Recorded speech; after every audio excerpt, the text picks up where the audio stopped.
말씀 잘 들으셨나요? 주님께서 산상수훈을 시작하셨죠. 이 산상수훈이라는 것은 무엇입니까? 주님이 산 위에서 말씀하신 가르침입니다. 산상수훈이 있었던 곳을 가보면 사실 여기가 산이라고 하기에는 좀 애매합니다. 오히려 좀 동산 이 정도라고 생각하면 되고, 거기에서 이제 갈릴리 호수가 이렇게 쫙 내다보여요. 되게 이뻐요. 이제 거기에서 그 빈들이죠. 많은 사람들이 모였고 예수님이 거기서 말씀을 전하신 바 천국의 복음을 전하셨다. 어제 우리가 함께 살펴본 바지요. 오늘은 그 산상수훈의 팔복에 이어서 주님께서 우리가 어떠한 모습이 되어야 되는지, 우리의 정체성, 그리고 우리가 어떠한 마음으로 살아야 되는지, 우리의 삶의 태도에 대한 부분을 이제 크게 다루고 계시는데요. 사실 오늘 말씀은 여러분 너무 잘 아는 말씀입니다. 어느 정도 수준이나 이제 어느 지역에 가면 오늘 말씀을 기초로 해서 지은 이름들이 참 많습니다. 예를 들어서 염광교회, 광염교회 아시죠? 그리고 빛과 소금교회, 그리고 요즘엔 무슨 교회들이 또 뜨냐면 산위의 교회 이런 게 있어요.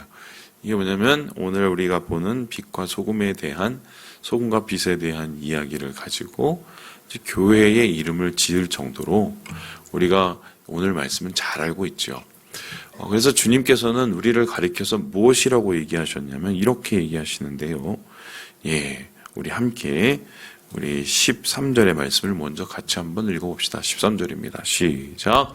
너희는 세상의 소금이니 소금이 만일 그 맛을 잃으면 무엇으로 짜게 하리요.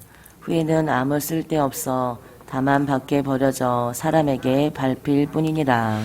우리 보고 소금이라고 말씀하십니다. 그냥 소금이 아니라 세상의 소금이다. 그리고 더불어서 14절을 보면 우리가 세상의 빛이다 라고 얘기합니다. 자, 빛과 소금. 빛과 소금인데 중요한 것은 어디에 빛과 소금입니까? 세상에. 그러면은 세상의 빛과 소금. 빛이 많은 데서 빛은 의미가 없습니다. 하지만 빛이 어둠에 있을 때 빛은 더욱더 빛나기 마련이죠. 여기서 세상에라고 말하는 것은 빛에 반대되는 상황을 이야기하는 거죠. 그래서 세상은 지금 어둠 가운데 있다는 것을 의미하는 거고, 우리가 세상의 소금이다라고 얘기했을 때 이 소금을 여러 가지로 해석을 해서 맛을 줄 뿐만 아니라 세상에 이제 방부제 역할을 한다, 썩지 않게 한다 이런 역할을 하지만 예수님께서 1차적으로 얘기하셨을 때는 맛을 내게 하는 소금이다. 그렇다면 세상의 소금, 세상에서 맛을 내게 하는 사람이다. 그럼 세상은 어떤 곳입니까? 어둠이자 동시에 맛이 없는 곳입니다. 이 맛이 없는 곳에서 맛을 내고 빛이 없는 곳에서 빛을 내는 게 우리의 모습이다라고 이야기를 합니다. 자, 그렇다면 이건 우리가 너무 잘 알고 있는 건데 한 번 더 좀 더 질문하고 들어가 봅시다. 그러면은 예수님께서 내라고 말씀하신 맛은 뭘고 예수님께서 우리에게 빛이라고 하신 빛은 도대체 무엇일까요? 우리의 어떻게 해야 그 빛이 드러나고 소금이 드러나서 맛없는 세상에서 맛을 내고 어둠 속에 있는 세상을 비추게 할까? 이렇게 한번 고민을 해보게 됩니다. 그럼 우리가 여러 가지 생각을 할 수 있겠어요. 생명의 맛이다, 생명의 빛이다. 아니면은 또 여러 가지겠죠. 사랑의 맛이다, 사랑의 빛이다. 붙이면 다 말씀입니다. 하지만 그건 우리의 생각이고, 여기에 예수님께서 전체적인 앞뒤 문맥을 살펴보면 특별히 예수님께서 가르치신 맛과 가르치신 빛이 있어요. 그게 무엇입니까? 5장의 처음을 읽어보신 분은 그거를 딱 이해하고 캐치할 수 있습니다. 우리가 팔복을 읽었죠? 팔복이 뭡니까? 결핍이 있는 사람에게 그리고 하나님 나라를 사모하는 사람에게 주어지는 복입니다. 그 복은 잘 먹고 잘 사는 게 아니라 무엇입니까? 천국이 이루어지고 하나님이 그들과 함께 하는 것입니다. 그래서 이 팔복의 말씀을 읽고 그 다음에 예수님께서 세상의 소금, 세상의 빛이라고 말씀하시는 것은 연결되어서 읽어야 돼요. 그러면은 우리는 어떤 소금이냐? 어떤 빛이냐? 천국을 가진 자가 소금이 되고 천국을 가진 자가 빛이 됩니다. 그러면 우리를 통해서 나타나는 맛은 어떤 맛입니까? 천국의 맛이 나야 됩니다. 우리를 통하여서 비춰지는 것은 무엇입니까? 하나님의 빛이, 천국의 빛이 비쳐야 됩니다. 그래서 팔복에서 말하는 주님을 혹은 가난한 마음으로 바라보고 온유함으로 지켜내고 청결함으로 주님을 바라보고 화평케 하는 이런 사람들을 통해서 주신 하늘의 복, 하늘나라의 복, 그리고 천국, 그것을 가진 사람들은 자연적으로 그 맛을 드러내고 그 빛을 드러내서 살 수밖에 없다는 것이죠. 자, 그렇다면 세상 속에서 천국의 맛을 우리가 나타내는 것은 뭘까? 한 번 더 들어가 보는 거죠. 세상 속에서 천국의 빛을 드러내는 것은 무엇일까? 세상과 하나님 나라의 차이는 도대체 무엇일까? 고민을 해보는 겁니다. 하나님 나라, 세상, 그 차이가 뭡니까? 여러분, 세상에서 우리가 여러 가지 희로애락을 느끼지만 이 우리가 느끼는 기쁨과 우리가 느끼는 행복보다 사실 그에 반하는 분노와 또한 여러 가지 분통나는 일, 슬픈 일들이 훨씬 큽니다. 세상은 왜 우리를 힘들게 만들고 힘들고 어렵게 만드는 것일까요? 우리를 분노하게 만들고 또한 우리를 또한 여러 가지의 마음으로 굉장히 괴롭게 만드는 것은 무엇일까요? 잘 생각을 해보면 이 관계의 문제가 제일 큽니다. 물론 돈의 문제도 있지만 돈의 문제와 더불어서 관계의 문제가 커요. 사람과 사람 사이에 뭡니까? 일어나는 여러 가지의 분쟁과 다툼, 그 다툼의 중심에는 욕심이 있죠. 자기를 사랑하는 자기 애가 있습니다. 자기만 사랑하고 자기 가족만 사랑하다 보니 남의 가족, 이웃은 보이지 않습니다. 그래서 천히 여기거나 또한 자기보다 비참하게 여겨서 어떻게 합니까? 극단적으로 대립을 하고 싸우게 되죠. 오늘 우리 한국 사회뿐만 아니라 이 코로나 지나면서 이 전쟁의 위험이 굉장히 높아지고 있습니다. 이걸 가지고 얼마 전에 이제 한 방송국에서 이 다큐를 만들었더라고요. 지금 우크라이나에서도 전쟁이 일어나고 있는데 그거 말고도 이제 세상 속에 이제 전쟁의 위협들이 이게 점점 커지고 있대요. 그 이유가 무엇이냐? 그것을 잘 살펴보면 혐오하는 마음이래요. 내가 누군가를 혐오하는 마음. 다르다는 이유로 내가 뭔가 그 사람하고 차이가 난다는 이유로 혐오하는 마음. 우리는 한민족임을 되게 강조하고 또한 단군의 자손이다 이렇게 이런 얘기를 함에도 불구하고 심지어는 한배에서 태어난 사람들조차도 정치적인 견해가 다르다는 이유로 원수처럼 살기도 합니다. 그리고 저는 어렸을 때 그렇게 행복하게 잘 지냈던 사람들조차도 나중에 부모님 재산 앞에서 정말 얼굴도 보지 않고 다투고 싸우는 모습 여러 번 봤습니다. 이러한 모습들의 중심에는 결국 우리를 불행하게 만들고 분노하게 만드는 분명한 모습이 있죠. 죄입니다. 그래서 이 관계와 또한 우리의 마음을 누군가에 대해서 극대하게 혐오하게 만드는 그 중심엔 죄가 있습니다. 여러분 생각을 해보세요. 아담이 죄 짓고 나서 맨 처음에 일어난 게 뭡니까? 거짓말하고 그 다음에 뭡니까? 저 여자 때문에라고 얘기하면서 핑계를 대죠.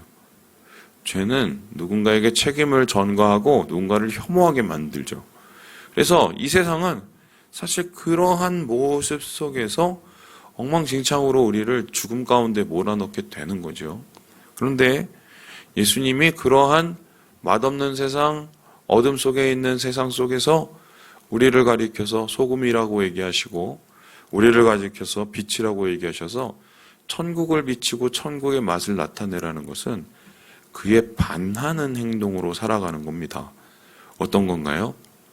안 되는데 사랑하고, 안 되는데 용서하고, 안 되는데 마음을 같이 하고, 안 되는데 우리가 그것을 위해서 바꾸기 위해서 노력을 합니다. 왜입니까? 이 세상이 전부가 아니라는 것을 알고 주님이 그것을 원하지 않는다는 것을 알기 때문이죠.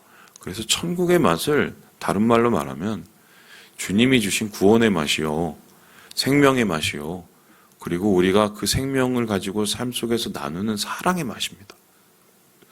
그래서 하나님께서는 오늘 말씀을 통해서 우리가 소금이고 빛이기 때문에 이런 어둠 속에, 죄 속에, 죽음 속에 있는 이 세상 속에서 그러한 천국의 맛과 천국의 빛을 비추라고 이야기를 하고 있어요.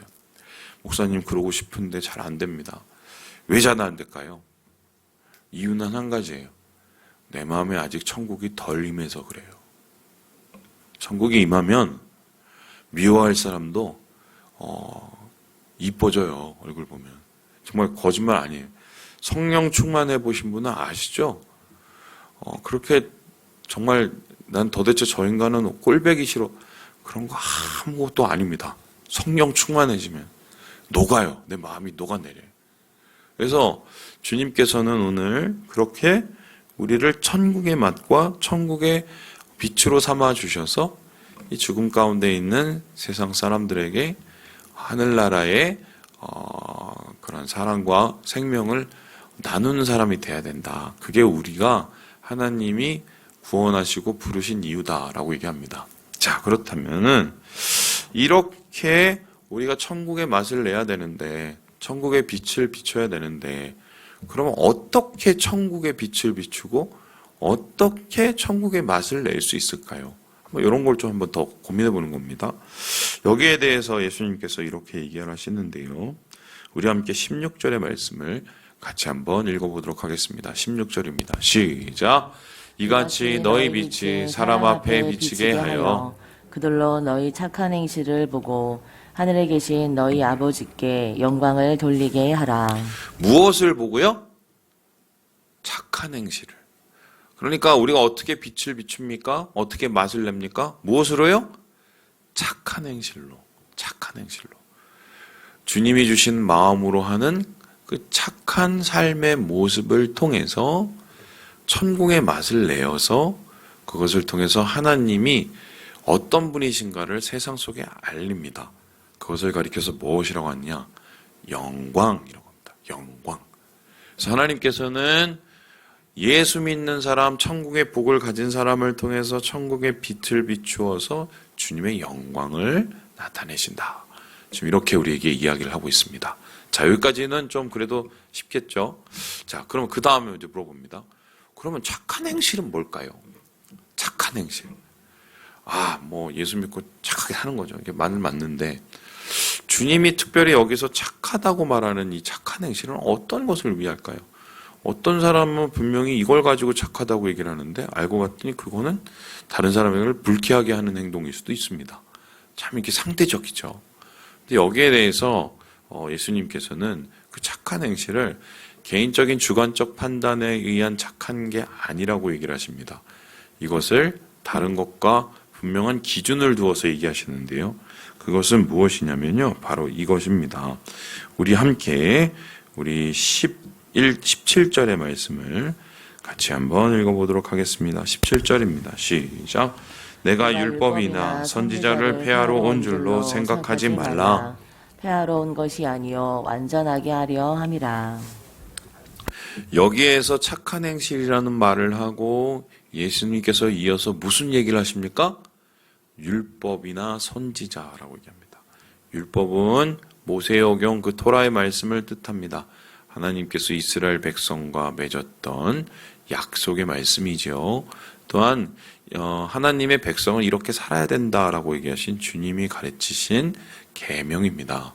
613가지가 있었죠. 그 당시는. 그리고 선지자라고 얘기합니다. 이 선지자는 뭡니까?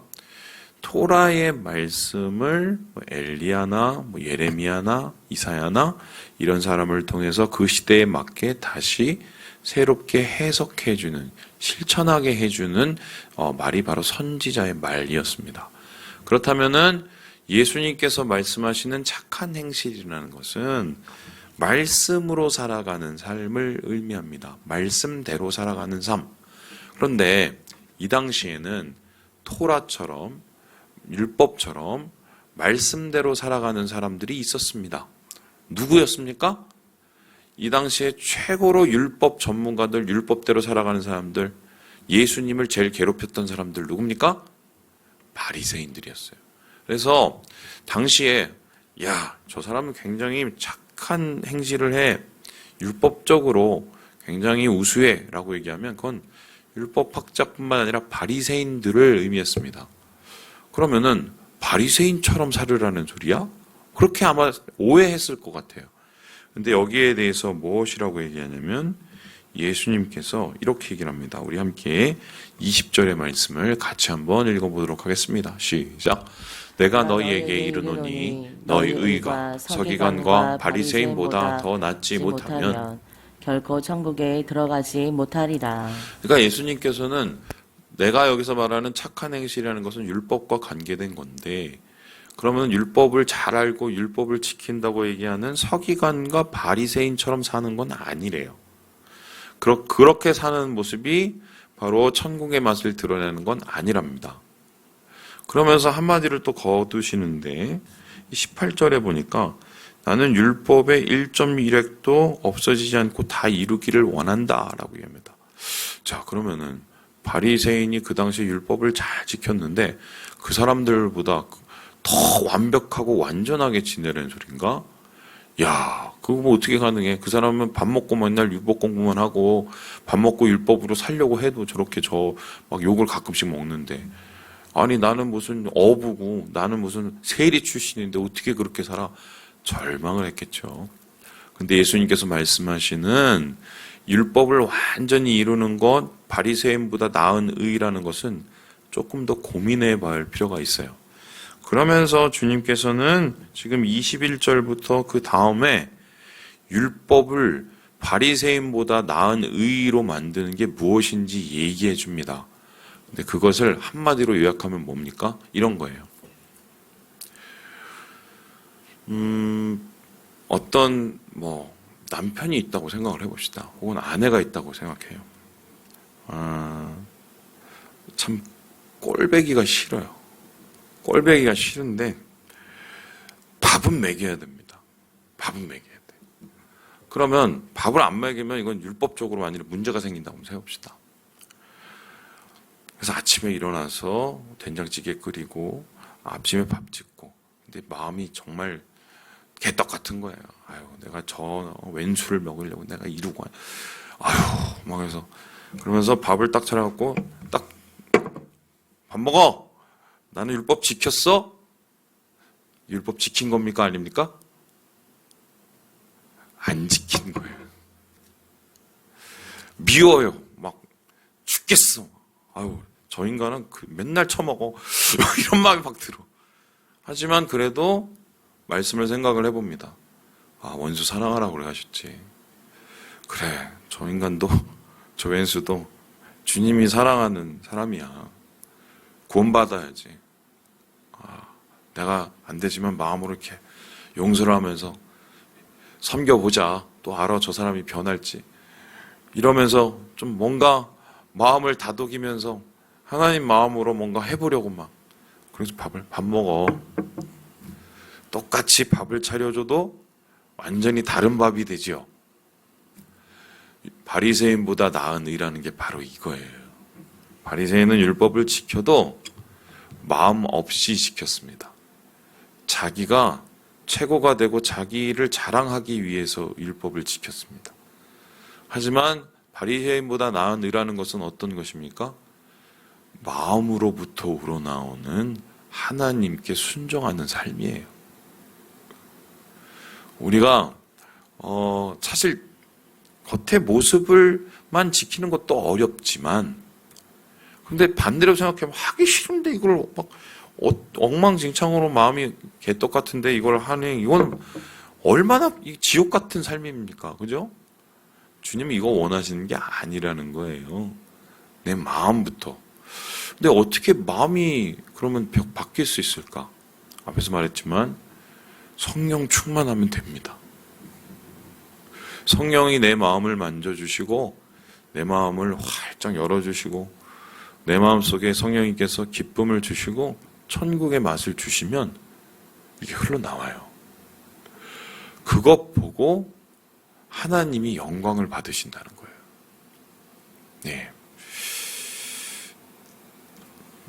제가 오늘 요셉이가 마지막 이제 밤이라 오늘 저녁에 밥을 제가 한 끼 내가 차려주려고 제가 집에 가서 예, 전 자식이니까 사랑해서 하지만 여러분도 한번 도전을 해보셔서 예, 하나님이 원하시는 바리새인보다 나은 의, 예, 그것이 바로 세상을 밝히는 빛과 소금에 주님이 영광을 받으시는 것이다. 기억하시고 오늘 하루를 주님과 함께 승리하시고 천국으로 사시는 우리 모든 형제 자매들 되시길 주님의 이름으로 축원합니다.